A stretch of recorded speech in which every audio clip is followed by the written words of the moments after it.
Well, this right here is pretty interesting. Thank you for the tag on this, by the way, John. The Sylph Road Poké 101, after 75 remote raids with not a single shiny, I'd say Pokemon GO Niantic is back to cheating people on the remote shiny odds, Mystic 7, the Trainer Club, and ya boy being tagged. Let's look a little bit deeper into this. So this right here comes on June 6th from Niantic support, where they say, "Trainers, we have resolved a technical issue affecting the shiny appearance rate for Uxie, Mesprit, Azelf in remote raids. We apologize for this and will share details about a special raid event on the Pokemon GO blog soon." To which John responds on June 17th, "And same BS with Nihilego. Are the remote raid odds back to accidental 1 and 1 in 25 again? Me, my niece, my nephew, my daughter, and my brother-in-law all did the same 5 remote raids Thursday, Friday, and 3 today, and none of us got a shiny. 75 remote raids and not one shiny for anyone.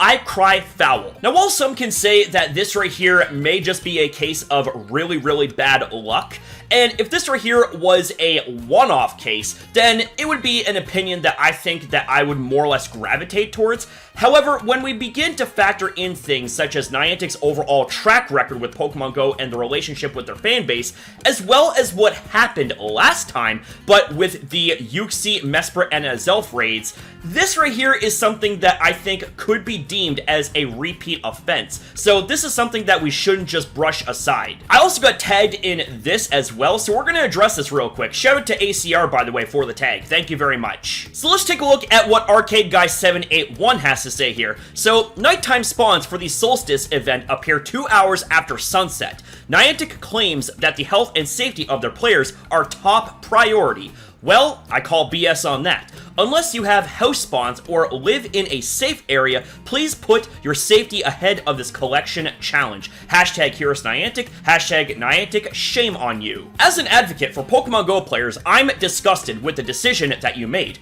I don't understand how anyone can defend this company. Interesting, by the way, you mentioned that last bit right there, because there are a lot of us out there that wonder the same thing, yet there are those out there that will keep on defending Niantic to the bitter end, despite objective facts stacking up against said defenses. Now, there's a couple of interesting replies to Mike here, such as with Hook Dan Phonics. I hope I said that right. I probably fucked up the pronunciation. I apologize for that.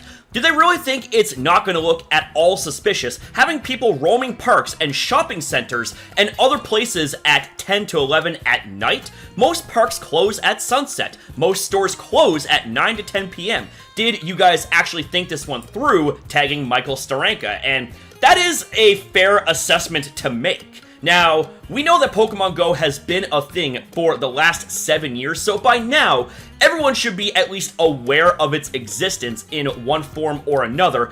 However, it doesn't exactly take away from the validity of that statement, because overall, optically, it does look a little bit weird. We also have ourselves Wendy Lou 69 saying, "So they think people play at midnight? Perhaps they should have raids 24/7 then." And here's the thing as well, if this right here, if this event is encouraging people to go out really late at night and play the game, well, don't you think that maybe they should include raids as well? How can you have one thing going, but not the other? Especially since this event revolves around nighttime spawns as well. Now, of course, I'm not saying that to completely justify risking yourself going out to play Pokemon GO at night, unless you are in a group, you know, safety in numbers. But I'm just saying there should also be consistency as well, not just with spawns, but with raids as well to correlate with those spawns. We have Benjamin Button also saying they didn't show until around midnight here, which is a big yikes. We got Jendar, another Pokemon GO player, saying, "I live near Vancouver, BC, Canada. I logged on at 11 p.m. last night and still had daytime spawns.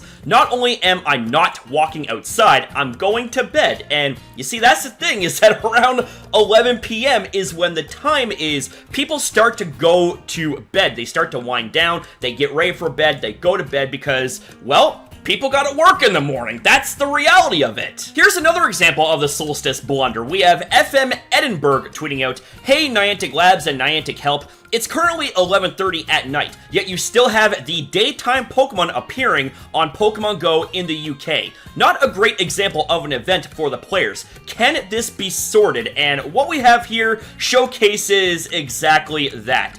Daytime spawns, yet that's clearly nighttime, not daytime, homie. And given the fact that issues like these are pretty on brand for Niantic, it really honestly shouldn't be too surprising. However, it doesn't change the fact that these are issues that need to be fixed. It seems like that 2023 has been an absolutely detestable and disgusting and abysmal year for Pokemon GO, and it's incredibly unfair on the player base that they have to deal with all of that because of Niantic's incompetence. Like, I want Pokemon GO to last. I want players to enjoy the game for what it's meant to be instead of what it's been so far this year. A hot garbage, unapologetic mess. And why do I say unapologetic? Is because Niantic has yet to apologize for any of their sins committed this year, especially given the fact that they outright refuse to acknowledge the hashtag hearusniantic movement. So I'm not going to stop being critical of Niantic. Now, of course, I will also acknowledge whenever they do something good, because I want to be fair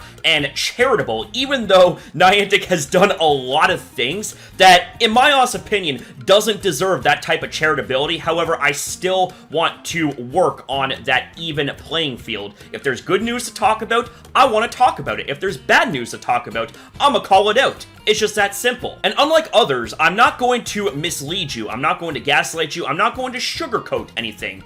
I'm going to be blunt and a matter of fact. I'm going to give it to you straight. And whether it's something that others may disagree with or something that others agree with, at least you know that I'm being honest with you with my thoughts. But anyways, ladies and gentlemen, with that being said, that right there is about it here for this video. Let me know what you guys think about this in the comments down below, and tell me if you guys are Pokemon GO players that are experiencing these type of issues, not only presented in the video, but possibly other issues too that haven't yet been talked about. I'd love to hear you guys back in the comments down below. Thank you guys very much for watching. Thank you for your time as well in viewing this video. Have yourself a damn good one, you beautiful people. Be kind to yourself, be kind to others, and I will see you next time.